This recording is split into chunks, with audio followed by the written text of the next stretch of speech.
video, you learned 3 different methods in solving quadratic equations, like solving quadratic equations by extracting square roots, especially if you have a quadratic equation in the form of ax squared minus c equals 0. You also learned how to solve quadratic equation by factoring. And lastly, you learned how to solve quadratic equation by completing the square. This time, we will use the quadratic formula to solve it. So the quadratic formula is actually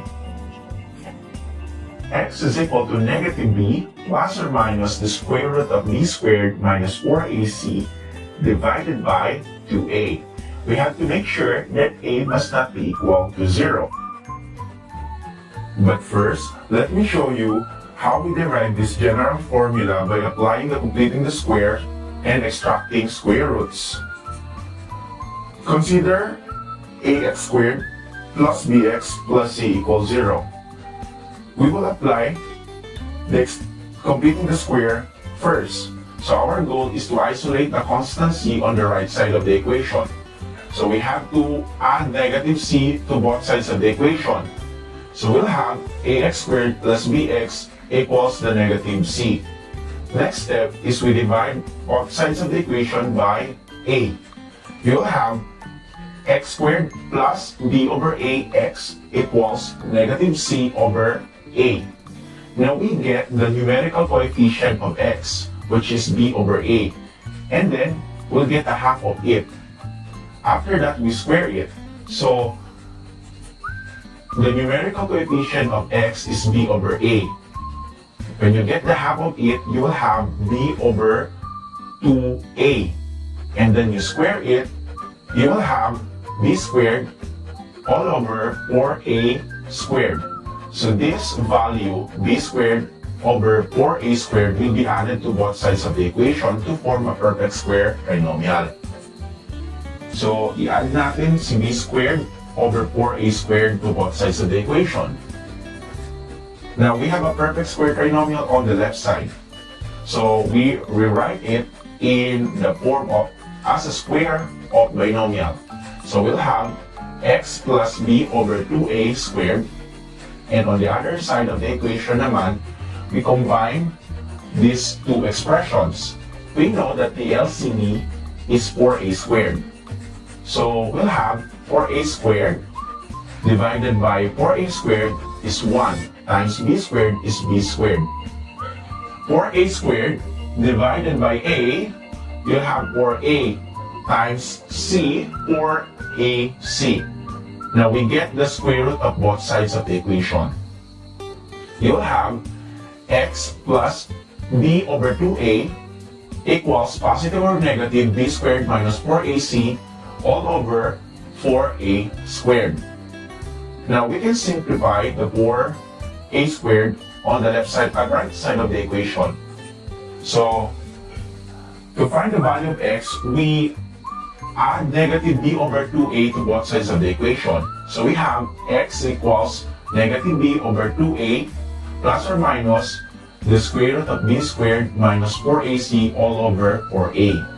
So we can simplify 4a squared in the denominator because it is a perfect square. So we will have x is equal to negative b over 2a plus or minus the square root of b squared minus 4ac all over 2a. Since we have two rational expressions with the same denominator, so we can add it. So we'll have x is equal to negative b plus or minus the square root of b squared minus 4ac all over 2a. Given that a must not be equal to 0. This is how we derive the formula of the quadratic. So we will use this to solve any quadratic equations.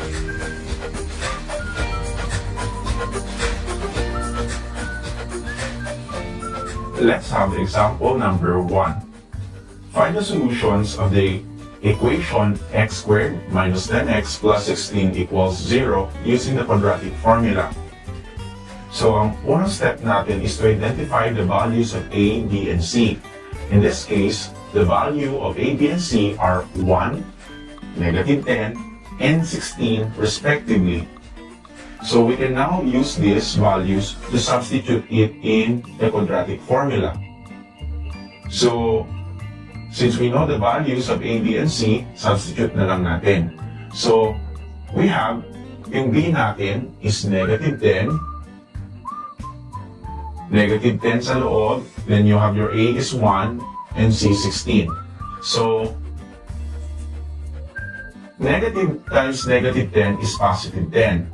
Sa loob naman ng square root, negative 10 squared is 100. Negative 4 times 1 is negative 4. Times 16, it's negative 64. Then, all over 2. Now, we can still simplify the numbers inside this radical. So, 10 plus or minus the square root of 36 because 100 minus 64 is 36 all over 2. Now, to find the values of x, we can still simplify square root of 36. And we know that it is 6. So, we have x is equal to 10 plus or minus 6 all over 2. Now, we have two solutions for this equation. The other one is 10 plus 6 over 2, and the other is 10 minus 6 over 2. Now, let's simplify the solutions. 10 plus 6 is 16. Divided by 2, it's 8. So, one of the solutions is 8. The other solution, we have 10 minus 6 is 4. Divided by 2 is 2. Therefore, the solutions or the roots of the equation x squared plus 10x plus 16 equals 0 are 2 and 8.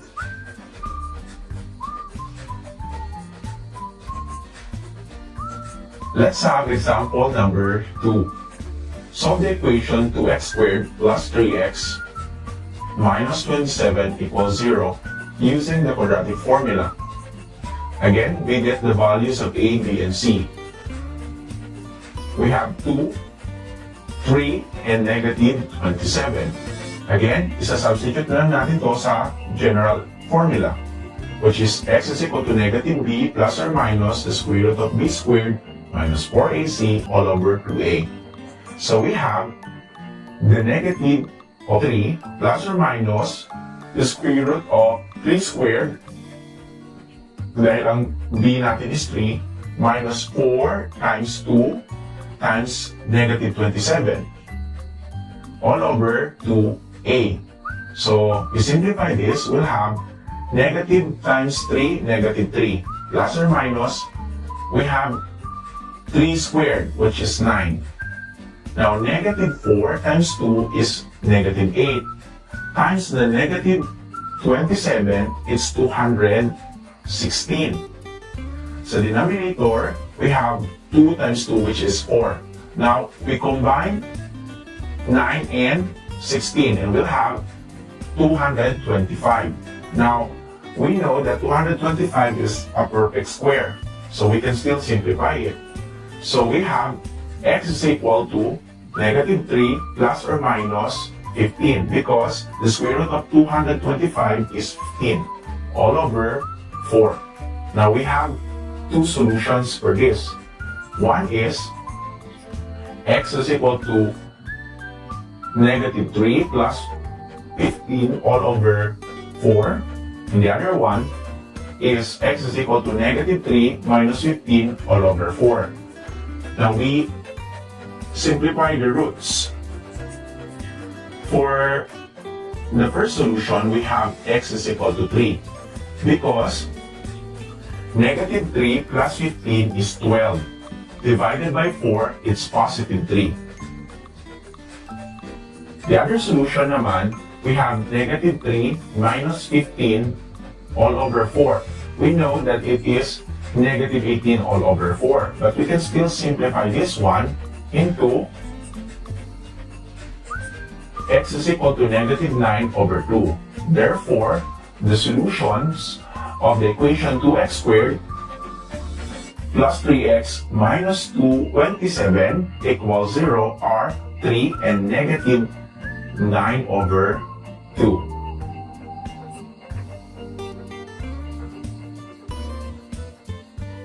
Again, take note that the quadratic formula can be used to solve any quadratic equations. Please pause the video and try these exercises. And don't forget to type your answers on the comments section.